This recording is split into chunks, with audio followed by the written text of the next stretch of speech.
This is Dion Bickham with CBR reporting to you from Comic-Con San Diego 2022, and I am super excited by my next guest here. I have Dennis Cowan from Milestone. How are you today, sir? I'm good. Thank you. Thanks for inviting me. This is great. Man, yeah, there's so much for us to talk about. First of all, the first season of Milestone ended with the tease of hardware versus icon. You got to give me something about that. Come on. Well, we put that in. Hardware had just finished successfully beating Alva, was the whole thing. Then he's reunited with the kid who he helped rescue. It was all this stuff that was going on, and the dad. And it was all a good, peaceful, wonderful ending. And then he looks up in the sky and sees this dude flying across the sky. And in Hardware's world, he is the only superhero. There are no other superheroes, So he sees this alien flying, and he's like, what is that? I need to find out what that is about. That must be some kind of threat. That's the way he thinks. So we kind of set it up. And then we did a book called Milestones in History. And in Milestones in History, which is available now, which I urge people to buy, we basically go through historical figures. Lucy, the first human, Eugene Bullard, the Black Baron of Death, Hannibal. We talk about people who aren't really talked about that much. But at the end of it, we have a hardware adventure. And in a hardware adventure, he discovers Benjamin Banneker's time machine. So we know that Curtis is brilliant, and we know that he also knows that there's this dude flying around that he don't know where he's from or what he's about. How do you stop something like that? That's all I'm going to say. That's all I'm going to say. Yeah, there was an excellent Prince story in that Milestones in History. Yes. That was Ray Height drew that, right? And Torre wrote it. And I was very excited about that because I did a Prince comic book a long time ago. Dwayne McDuffie and I did the Prince comic book, and it was a success. We actually saw Prince. He actually approved everything we did.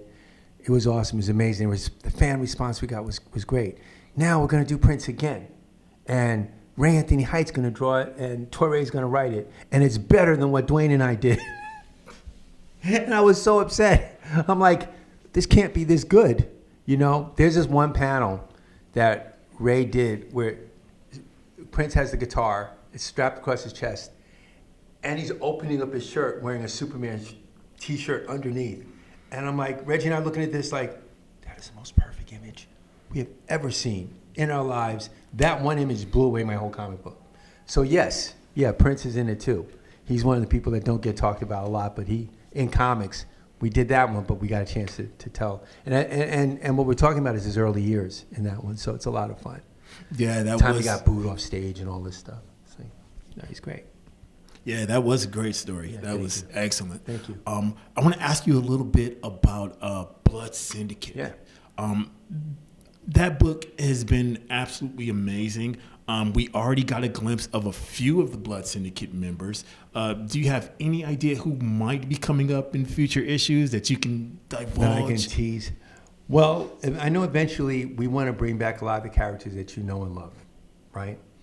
But the thing with the Blood Syndicate, when we created the Blood Syndicate, we were thinking about the Avengers and all the kind of groups like that and what these things really are, And okay, so if this happened in our fictional world, there would be no Avengers or anything like that. They would be like this gang, and you'd be lucky if they did good things, right? So that was Blood Syndicate, and it was always a book that I remember when we proposed it to DC. They were like, the Blood what? The Blood Syndicate. It was way too hard for them, way too hard a book, like hard hitting. And it made me a little nervous. I mean, I helped create all the characters and did all the original designs, and I'm like, oh, you sure you want to do this book? Because the things we're going to talk about aren't easy things, and they're violent. But there's a reason behind it. There's a compassion to their story. Are we ready to tell those kind of stories? Even back then, Yes, the answer was yes, and look what happened. Now, those characters can live again. I've often said this, that the bones of our characters are strong, right? The archetypes that they're built on, Static, Icon and Rocket, Hardware, these are like classic kind of characters imbued with classic origins and classic powers and real solid things. So with the Blood Syndicate, it was the same thing. Perennial characters that you can relate to, that feel familiar to you because you know their attitudes and everything, but you've never seen this in comics before. That was the thing with the Blood Syndicate. So right now, we brought back one of the original artists, Criss Cross, to draw, and we're so happy about that. We love our writer on it, and I'm eager to see what happens with it. I'm a fan like everyone else. I get the books. I've often said that, like, I would love if I read every single book that we did and produced every single book that we did. That would be impossible. So I get a chance on the ones that I can kind of oversee and look at to be a fan of them. And I'm a Blood Syndicate fan, so it's almost as if I didn't design these characters. Like, they've gotten their life of their own. They're off. They're doing their own thing. So, yeah, that's all I'm going to tell you about Blood Syndicate. You get nothing else from me. All right, so let's talk about Milestone in general then. Yeah. The original Milestone titles tackled a lot of difficult subject matter. There was teen pregnancy. Right. There was drug abuse. Right. What kind of themes do you expect for the new wave of Milestone titles to address? Well, the thing with those themes was that, the teenage pregnancy with Rocket, Static's stuff that happened with him, all that stuff, we're not the focal point of our existence. They were things that happened naturally to our characters. And through that natural occurrence, we were able to talk about the issues that were important. But we never started out like wanting to do a message about teen pregnancy. But we did have a female superhero who was a teenager, and what are we going to do? What's her natural story? What things would she be involved in? How can we make this different? So we did do that. Anyway, so hopefully I'm answering your question. About the direction and the thrust of what we were trying to do, and we're still doing it. So. All right. Can we talk a little bit about Icon? Yes. All right. I love Icon. All right. Well, back when Icon was first introduced, he was depicted as a conservative character, very, very conservative. One of Clarence Thomas's favorite characters. I remember. But we see him now currently, and he's a lot more ruthless, it seems. Yeah. I mean, he's decapitating villains. He's willing to do whatever it takes to achieve what he thinks needs to be achieved, and scaring people half to death while he's doing it. He's actually showing his power, and it's not black man showing their power is not always the thing that doesn't scare people. He destroyed poppy fields, messed up the entire economy. Yeah. So how would you say that this characterization of Icon is different from his original? We're just taking it further. So, Reggie's the writer now, and like we were all friends with Dwayne. We all knew, what we were doing back then. He knew what we were doing back then. But his vision of the character was to expand it. Like, okay, what's Icon like now? What would he be doing now? He would be destabilizing. I mean, he's got the powers of a Superman. He would be doing major things to try to affect change, only to realize that once you do, something else takes its place. So how do you fight that? That's always going to be Icon's thing. So that's what happened with that book. He's different, but he's only different in that he's able to express himself even more, right? So he's still a conservative, but the way he's expressing it, to conserve means to be a conservative means to conserve. It doesn't mean to block your mind off from things, and that whole meaning of that has been like totally twisted. So when he was a conservative, it really meant something. When he's a Republican, it meant something. Black people were Republicans. Why? Lincoln freed the slaves. Mm-hmm. He was a Republican. We were Republicans. he was part of that tradition. So now he's that same guy, except he's just willing to do more things, in this current incarnation of Icon. But the Icon story has really never been about Icon. It's always been about Rocket. And if you remember the first run of the book, we always laughed because we'd have these hardcore dudes come up telling us how much they love Icon. Yo, man, Icon's I love Icon. That's my character I really identify with.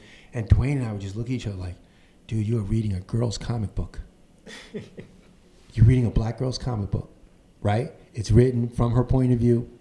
Her diary, you're even reading her diary entries.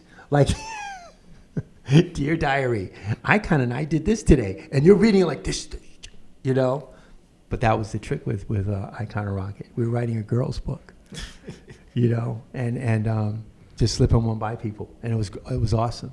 It's awesome. So that spirit is still there, We're not slipping by anybody now, but there are themes and some subversive things that were happening that people weren't aware of, that we were definitely into. So. Yeah, that's one heck of a girl's book. It's a heck of a girl's book, but it is. It's a girl's book. It's great. Yeah. Well, several of the Milestone creators have said previously that although Icon is as powerful as Superman, he is no Superman. So would you describe? He's better than Superman. I mean, he is no Superman. Shit. He's I don't want to get into this too much because I love all the characters. But I've always wondered about a black Superman, and love it. It's great. Val Zod, I even drew a couple of issues of that stuff. But we have an original character with Icon. He's an original dude. And that's, to me, it's important to get original black characters in front of people. That's what we did with Static and Icon and Rocket and everyone else and Hardware. So I'm all for creating new characters that are ours alone, rather than putting on a mask of a different dude and saying that's us now. We can. There's so many things we can do. We can also do that, but I'm more about the original characters. And Superman is not more powerful than Icon, not at all. They met and he wasn't more powerful than him then. So nothing's changed. All right, we have time for one more question. Yes. What can fans expect from season 2 of the Milestone titles? Well, we're not calling anything season 2 because people don't like season 2s. They like season 1s and the new thing. So with Static is Shadows of Dakota, is our the next incarnation of Static. It's written by Vita Ayala and Nicholas Draper Ivey. They're both writing. Nicholas is drawing, illustrating the whole thing. Our superstar, with the black anime superstar. He's awesome. So that's coming up.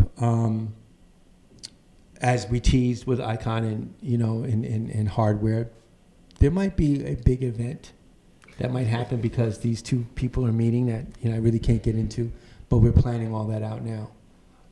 We have a couple of other books too. Duo is one of our new books, written by Greg Pak and drawn by Coy Fram. Amazing book. I love what they did. And, Reggie and I came up with the concept of Duo, and I drew these character sketches and did all this stuff and really worked hard on it. I'm like, this is going to be great. It's going to be a Korean dude, and she's Asian. It's going to be great. And then Coy Fram looked at my stuff, threw it all out, and did whatever he wanted to do. And so it's much better. It's much better. But, yeah, so that those are, there's going to be more Duo. More Blood Syndicate, definitely Static, and then of course we're talking about Hardware versus Icon, so that's going to be a big deal. All right. Yes, sir. All right. Well, thank you so much for your time Thank your you. honesty. Yes. I very much appreciate your time. Thank you, sir. This is Dion Bickham reporting to you from San Diego Comic-Con on behalf of CBR. Thanks for tuning in.